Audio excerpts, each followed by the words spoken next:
नमस्कार सभी को। प्यारे बच्चों, आप सभी कैसे हो। तो जो हमने मातृभूमि कविता की थी, आगे आज हम उसका प्रश्न अभ्यास करेंगे। तो कविता समझ में आ गई होगी तो प्रश्न अभ्यास जल्दी हो जाएगा।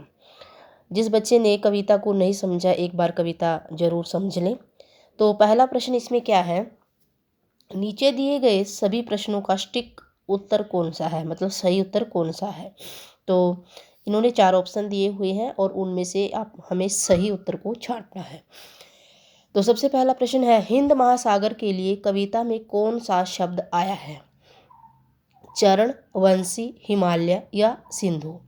तो इसमें देखिए बच्चे ध्यान से, हमने कविता में कौन सा शब्द पढ़ा था।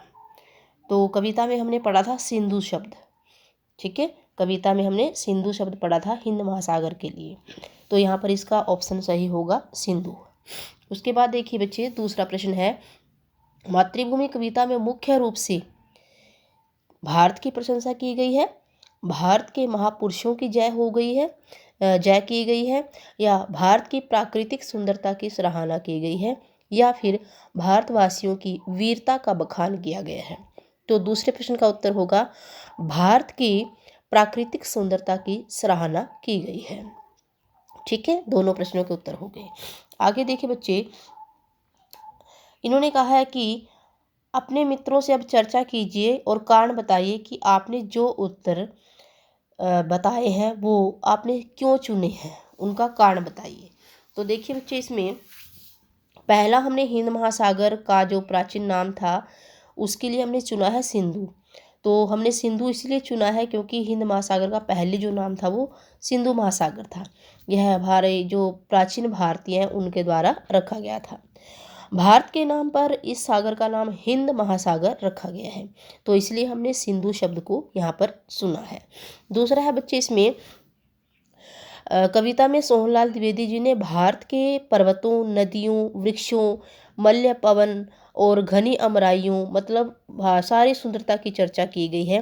तो यहाँ पर भारत की प्राकृतिक सुंदरता की सराहना की गई है। ठीक है, तो ये हमारा इसलिए ये विकल्प सही है। उसके बाद देखिए बच्चे, मिलान करें। मिलान करने के लिए क्या है, इन्होंने कविता में से ही कुछ शब्द दिए गए हैं और उन शब्दों के सामने अर्थ दिए गए हैं, तो हमने उनका मिलान यहाँ पर करना है। तो मिलान कैसे करेंगे, यहाँ पर देखिए ध्यान से। तो पहला शब्द है हिमालय। अब हिमालय क्या है, एक पर्वत है। तो इसका पहले का जो आंसर आएगा वो कौन सा आएगा, इसका पहले का आंसर आएगा 10th वाला। ठीक है, क्योंकि हिमालय है जो वो भारत की उत्तरी सीमा पर फैली हुई एक पर्वतमाला है। ठीक है बच्चे। उसके बाद देखिए त्रिवेणी। त्रिवेणी क्या है, त्रिवेणी हमने कविता में पढ़ा था। त्रिवेणी है जो वो हमारी जो भारत की 3 नदियां हैं उनका संगम है। ठीक है, संगम मतलब मिलना। तो इसका चौथा आंसर, ये जो चौथा ऑप्शन है ये इसका सही होगा। तो दूसरे को हमने चौथे से मिला दिया। तीसरा है मल्य पवन। मल्य पवन क्या है बच्चे, यहाँ पर हमने इसको कविता में पढ़ा था, तो थोड़ा सा याद कीजिए। दक्षिण भारत के मल्य पर्वत से चलने वाले सुगंधित पवन हमने पढ़ा था। तो यहाँ पर तीसरा ऑप्शन है जो उसका आ जाएगा छठा। ठीक है, मैच करना है हमने। उसके बाद देखिए बच्चे, सिंधु। सिंधु का हमने क्या पढ़ा था, अभी अभी हमने पढ़ा है। सिंधु मतलब महासागर की बात की गई है, हिंद महासागर की बात की गई है। तो यहाँ पर जो चौथा है हमारा, उसका सही मिलान होगा 8वां। ठीक है, समुद्र एक उसका जो समुद्र है सिंधु, उसका नाम यहाँ पर बताया गया है। ठीक है। उसके बाद देखिए बच्चे, गंगा यमुना। गंगा यमुना क्या होगी, नदियाँ हैं। ठीक है, गंगा यमुना क्या है, नदियाँ हैं। तो यहाँ पर क्या होगा, जो हमारा 5वां है उसका सही ऑप्शन होगा तीसरा। ठीक है, भारत की प्रसिद्ध नदियाँ गंगा यमुना। ठीक है। उसके बाद देखिए बच्चे, रघुपति। रघुपति का नाम सभी ने सुना है। तो रघुपति जी कौन थे, इसके बारे में सभी जानते हैं। तो इसका 5वां जो वाक्य है, मतलब विलान है, यहाँ पर होगा श्री रामचंद्र जी का एक नाम जो दशरथ के पुत्र थे। ठीक है। उसके बाद देखिए श्री कृष्ण। श्री कृष्ण जी के बारे में हमने सभी ने पढ़ा है, सुना है। तो उनके बारे में देखिए, यहाँ पर इसका दूसरा जो पॉइंट है इससे मिलेगा ये वसुदेव के पुत्र, ठीक है, वासुदेव। उसके बाद देखिए बच्चे सीता। सीता कौन थी ये हम सभी जानते हैं, तो इसमें ढूंढिए कि सीता है जो कहाँ पर सही तरीके से मैच हो पाएगी। तो जनक की पुत्री जानकी अर्थात सीता, ठीक है, ये हमारा 9वां यहाँ पर हो जाएगा। उसके बाद हमारा बचा गीता। अब गीता क्या है, गीता के बारे में हम सब जानते हैं, हमारा धार्मिक ग्रंथ है जो गीता, ठीक है। तो यहाँ पर एक 7वां पॉइंट देखिए, गीता एक प्रसिद्ध और प्राचीन ग्रंथ है। तो यहाँ पर 7वां जो श्री कृष्ण जी ने अर्जुन को उपदेश दिया था, गीता उपदेश, तो यह वही गीता है। उसके बाद देखिए बच्चे 10वां गौतम बुद्ध। गौतम बुद्ध के नाम पर अब देखो एक ही बचा होगा हमारा, तो वो क्या है, पहले वाला हमारा बचा हुआ है। तो गौतम बुद्ध एक प्रसिद्ध महापुरुष, बौद्ध धर्म के प्रचारक, ठीक है, ये हमारा हो गया यहाँ पर मिलान। तो ये हमारा उचित मिलान हो गया, ठीक है, ये हमारा क्वेश्चन कंप्लीट हो गया यहाँ पर। अब आगे देखिए,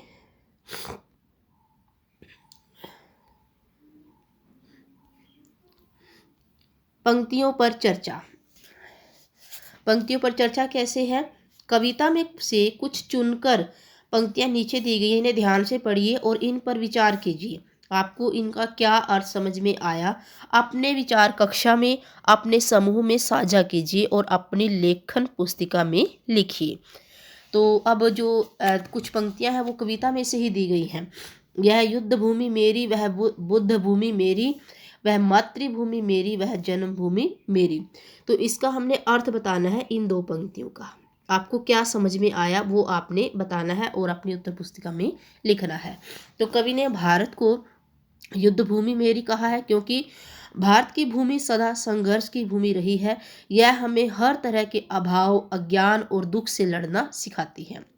भारत पर कितने ही शासकों ने शासन किया, लेकिन भारतीयों ने अपनी जो सभ्यता है, संस्कृति है, उसको आंच भी नहीं आने दी और किसी न किसी तरीके से युद्ध करके उनको भारत से बाहर भगा दिया है।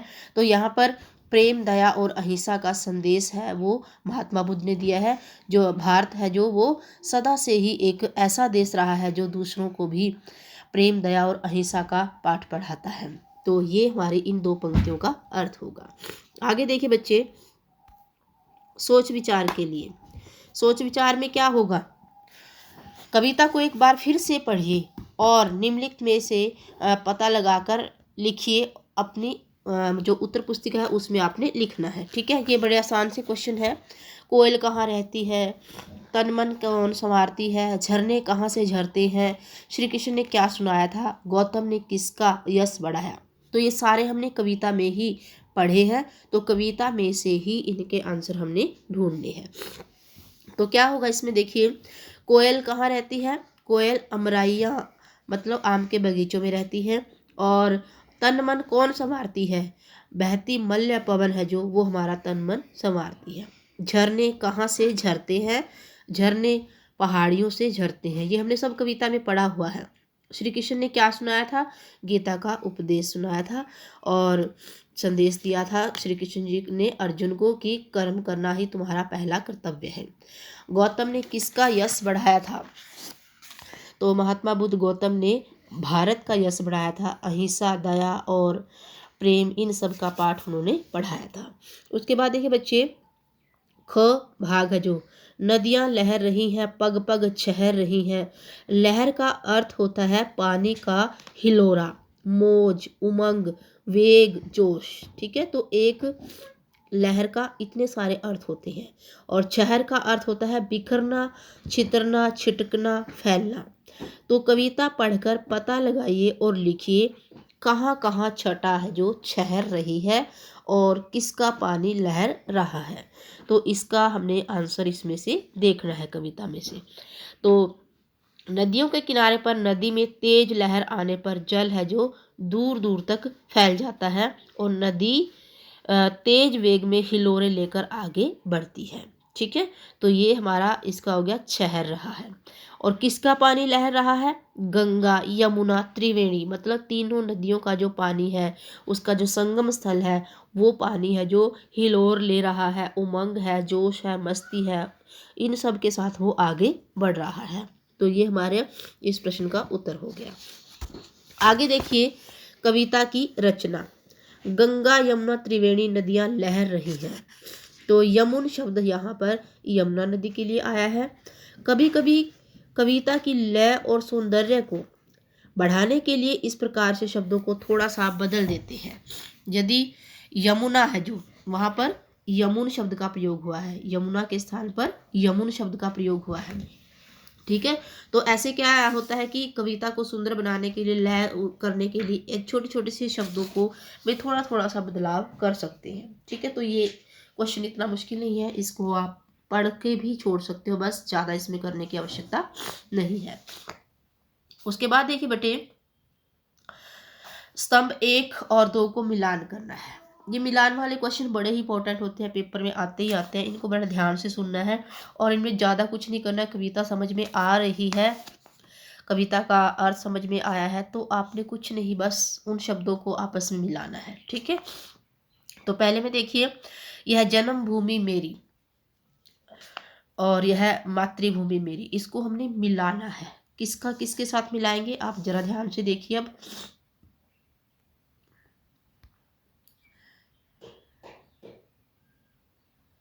सबसे पहले हम इसमें देखेंगे, पहला है जो, उसका हमने किसके साथ मिलाना है? 2 के साथ। वह जन्मभूमि मेरी, वह मातृभूमि मेरी, मैंने उस भूमि पर जन्म लिया है, वह मेरी मातृभूमि है। ठीक है, तो इसको हमने इसमें मिला देना है। चिड़िया चहक रही है ओ मस्त झाड़ियों में, चिड़िया चहक रही है मस्त झाड़ियों में, तो इसका मतलब क्या है? जहाँ जलवायु सुखदायी होती है, पक्षी पेड़ पौधे वहीं पर हो जाते हैं। ठीक है, प्रसन्नता के गीत गाते हैं। अमराइयाँ घनी है कोयल पुकारती, अमराइयाँ क्या है? आम के बड़े बड़े बाग। ठीक है, जहाँ पर कोयल चहक रही है। तो ये हमारा हो गया यहाँ पर मिलान। ठीक है बच्चे, इसके बाद देखिए आप आगे,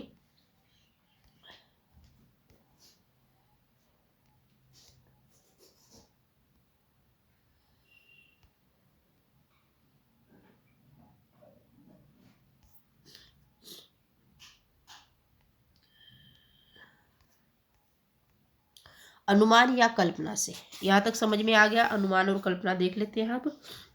अमराइयाँ घनी है कोयल पुकारती, कोयल क्यों पुकार रही होगी, किसे पुकार रही होगी, कैसे पुकार रही होगी? ठीक है, तो ये आप अपने मन से, अपने आप आसपास बच्चों के साथ बैठ करके आपस में बातचीत कर सकते हैं। ये चर्चा करने वाले विषय होते हैं। ठीक है, बच्चों की जो सोच है, बच्चों की जो कल्पना है, वो इनसे बाहर निकलती है। ठीक है, आगे देखिए शब्दों के रूप। नीचे शब्दों से जुड़ी कुछ गतिविधियां दी गई हैं, इन्हें करने के लिए आप शब्दकोश अपने शिक्षक साथियों की सहायता ले सकते हैं। तो इनको आप पढ़ करके कर सकते हैं। जैसे जगमग छटा निराली, पग पग चह रही है, इन पंक्तियों में पग शब्द 2 बार आया है, इसका अर्थ है हर पग या हर कदम। ठीक है, तो उसी तरीके से आप भी ऐसे कुछ शब्दों को लीजिए जिनमें कोई एक शब्द 2 बार आया हो। तो इन्होंने नीचे दिए हैं, देखो कुछ शब्द, घर घर मतलब प्रत्येक घर। ठीक है, वाक्य खुद बना देना है आपने। सांस सांस, बाल बाल मतलब प्रत्येक बाल। ठीक है, और या थोड़ा सा एक एक बाल या प्रत्येक बाल। ठीक है, हर एक बाल भी हो सकता है। सांस सांस, हर सांस। ठीक है, हर सांस। उसके बाद देश देश मतलब प्रत्येक देश, और पर्वत पर्वत, हर पर्वत। ठीक है, तो इसका ये हो गया। आपने इस तरीके से वाक्य में भी प्रयोग आप कर सकते हो इसको। उसके बाद देखिए ख पाठ है, वह युद्ध भूमि मेरी, वह बुद्ध भूमि मेरी। कविता में भूमि शब्द में अलग अलग शब्द जोड़कर नए नए शब्द बनाए गए हैं। आप भी कुछ नए शब्द बनाइए और उनके अर्थ पता कीजिए। ये देखिए आपके सामने जो शब्द दिए गए हैं, तप, देव, भारत, जन्म, कर्म, कर्तव्य, मरु, मल्य, इस प्रकार के शब्द दिए गए हैं।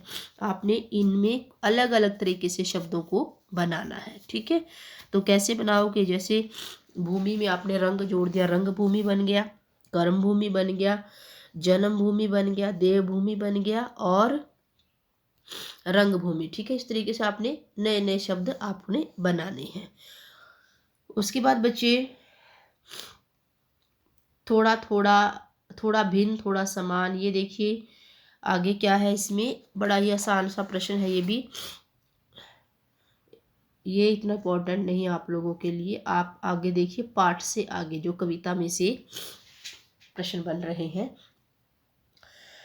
इस कविता में भारत का सुंदर वर्णन किया गया है। आप भारत के किस स्थान पर रहते हैं, वह स्थान आपको कैसा लगता है, उस स्थान की विशेषताएं बताइए।